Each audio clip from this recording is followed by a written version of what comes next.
Bang, terkait masalah kemarin kembali kisruh bang, Ya. terjadi percekcokan antara Niki dengan JPU.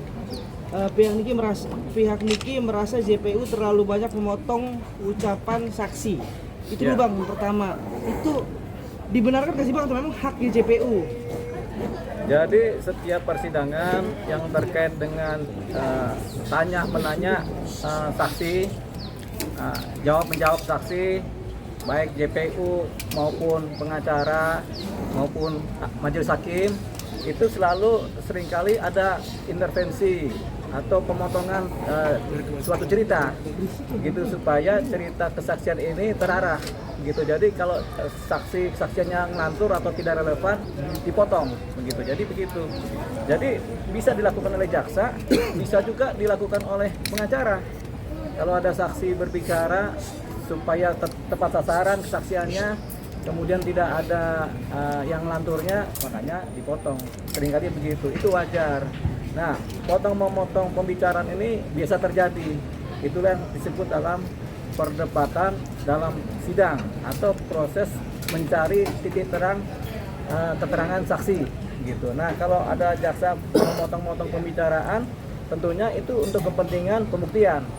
Demikian juga kalau ada pengacara itu memotong-motong pembicaraan saksi, itu untuk kepentingan pembuktian juga. Nah, juru tengahnya adalah majelis hakim. Apakah potong-memotong pembicaraan ini relevan apa tidak? Jadi kadang-kadang jaksa kemudian memotong pembicaraan keterangan saksi, jaksa bisa keberatan. Makanya ada kata istilah keberatan. Kami keberatan yang mulia. Baik jaksa, pengacara juga gitu. Kami keberatan yang mulia. Itulah kata-kata itulah tujuannya karena ada potong-memotong tadi. Tapi dalam hukum prosedur hukum acara pidana dan dalam proses persidangan itu dibolehkan. Jadi ya, ketika jaksa memotong pembicaraan boleh, ketika pengacara kemudian keberatan juga boleh, begitu. Jadi semuanya boleh sebenarnya. Begitu. Bang, kita mengerucutkan dulu bang, arti JPU, jaksa penuntut umum, karena pihak Niki menganggap tidak netral. Kita artikan dulu bang, JPU itu bang. Ini bukan sidang perdata, ya. Sidang perdata pun seringkali ribut. Nah, kalau sidang pidana itu JPU itu ya pasti tidak netral. Kalau JPU netral, yang netral itu harusnya hakim, bukan JPU. Karena begini, JPU itu jaksa penuntut umum, ya. Jaksa tugasnya menuntut, pengacara tugasnya membela, hakim tugasnya memutuskan perkara. Yang netral itu adalah majelis hakim. Jaksa nggak boleh netral. Kalau jaksa netral berbahaya. Karena jaksa itu tugasnya harus membuktikan suatu dugaan tindak pidana berdasarkan bukti-bukti dan keterangan-keterangan saksi. Dia nggak boleh netral. Dia harus mematuhi koridor-koridor proses penuntutan. Jadi dia harus mengarahkan bukti seperti apa, saksi seperti apa, begitu. Nah, pengacara juga nggak boleh netral dalam proses hukum pidana. Pengacara harus membela kliennya. Nggak boleh kalau pengacara juga netral, nggak dia bela itu kliennya kan. Jadi pengacara juga harus berpihak kepada kepentingan hukum kliennya. Tapi di atas semuanya adalah bagaimana tercapainya keadilan, gitu. Duduk terang masalahnya jelas, keadilan tercapai bagi para pihak. Itulah nanti yang disebut sebagai netral. Tapi hakimlah yang menentukan semuanya. Nah, hakim yang netral, tapi hakim akan memutus berdasarkan bukti dan fakta-fakta di persidangan, transaksi. Jadi nggak pernah ada tuh jaksa netral itu, kecuali hukum acara perdata. Tapi nggak juga, sama-sama saling membela kepentingan masing-masing kan. Yang netral cuma majelis hakim, gitu. Juru tengah namanya majelis hakim, itu aja. Bang, tapi JPU itu bekerja untuk negara atau untuk pelapor atau kepentingan umum bang sebenarnya bang JPU? JPU itu bekerja untuk negara. Di bawah negara adalah kepentingan umum. Di bawah kepentingan umum adalah korban kriminal. Begitu. Jadi jaksa harus membela kepentingan negara dulu karena jaksa adalah petugas negara. Kemudian dia harus membela kepentingan umum karena untuk keadilan masyarakat. Yang ketiga, dia harus membela korban karena kepentingan keadilan korban yang menderita dari suatu tindak pidana kriminal. Bang, terkadang JPU ini seolah-olah ada kabar miring terkait adanya titipan pesanan. Gimana Bang menyikapinya? Semua perkara-perkara pidana seringkali dibumbu-bumbui oleh cerita-cerita miring. Nggak ada cerita-cerita yang lurus itu. Semua miring. Karena apa?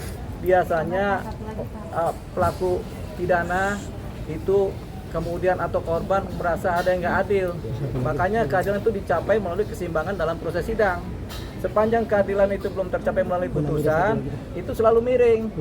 Miring ke kiri, miring ke kanan, begitu. Karena timbangannya belum sesuai kan, makanya miring-miring nih. Kenapa miring nih timbangan keadilan? Kenapa miring kemari gitu? Selalu ada, masing-masing pihak punya sudut pandang mengenai kemiringan dalam berperkara. Termasuk kepada jaksa penuntut umum, pasti ada yang menilai secara miring. Itu nggak ada persoalan, itu wajar saja. Oke Bang, kemarin juga ada kan sorot. sidang itu under control banget Bang, udah seperti apa kayak riuh rendah lah. Udah bukan lagi, udah nggak ada marwahnya. Bentar, riuh rendah apa riuh tinggi? Riuh tinggi Bang ya. Ya, riuh tinggi lah udah ya. nggak ada lagi marwah pengadilan, seperti udah hilang gitu. Ya. Nah, ini siapa yang harus wajib untuk meluruskan ini Bang, supaya clear. Banyak perkara seringkali dibarengi dengan keributan-keributan. Itu adalah posisi ekstrim dalam persidangan, selalu ada begitu. Dimanapun perkara seringkali ada terjadi keributan-keributan dan keriuhan begitu. Jadi ini kita bisa wajar. Nah, yang punya wewenang terhadap proses yang terjadi selama persidangan adalah majelis hakim, yaitu ketua majelis hakim. Dia memutuskan apakah sidang harus dihentikan, harus diskor karena kerendahan atau apa.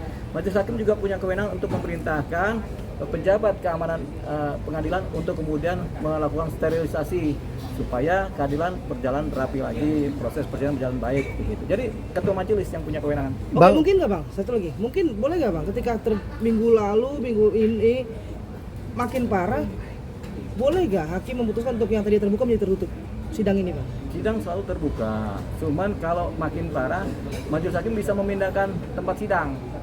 Zaman dulu ada sidang perkara keributan antar preman kan. Dari sidangnya di Pen Selatan karena keributan yang terjadi, akhirnya dirubah menjadi sidangnya di Polres Jakarta Selatan tempat sidangnya. Ya, satu lagi. Jadi yang dirubah tempat sidangnya. Nah, kalau sidangnya nggak bisa tertutup, sidang tertutup itu untuk kepentingan hukum, keadilan, untuk kepentingan pribadi ya, itu baru sidang tertutup begitu. Jadi sidang itu selalu terbuka kecuali ditentukan lain oleh majelis hakim.